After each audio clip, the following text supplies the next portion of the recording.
ಗವಿಗರ್ಜನೆ ನ್ಯೂಸ್ಗೆ ಸ್ವಾಗತ. ಗುಂಡ್ಲುಪೇಟೆ ತಾಲೂಕಿನ ಪಡಕೂರು ಗ್ರಾಮದಲ್ಲಿ ಶಾಸಕರಾದ ಎಚ್ಎಂ ಗಣೇಶ್ ಪ್ರಸಾದ್ ಅವರು ವಿವಿಧ ಅಭಿವೃದ್ಧಿ ಕಾಮಗಾರಿಗೆ ಚಾಲನೆಯನ್ನ ನೀಡಿದರು.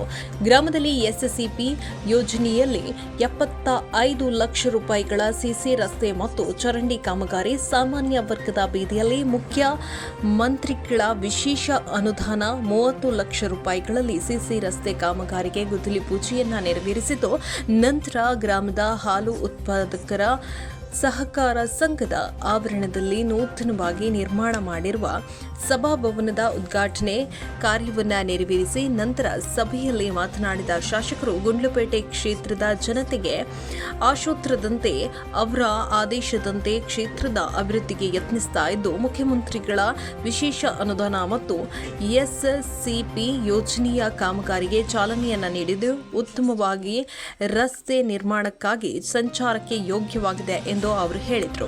ಇದೇ ಸಂದರ್ಭದಲ್ಲಿ ಅಡವಿ ಮಠದ ಶಿವಲಿಂಗೇಂದ್ರ ಮಹಾಸ್ವಾಮೀಜಿಗಳು, ಗಾಹು ಚಮಲ್ ನಿರ್ದೇಶಕರಾದ ನಂಜುಂಡ ಪ್ರಸಾದ್ ಹಾಗೂ ಗ್ರಾಮಸ್ಥರು ಉಪಸ್ಥಿತರಿದ್ದರು. ಕ್ಷಣ ಕ್ಷಣದ ಸುದ್ದಿಗೆ ವೀಕ್ಷಿಸಿ ಗವಿಗರ್ಜನೆ.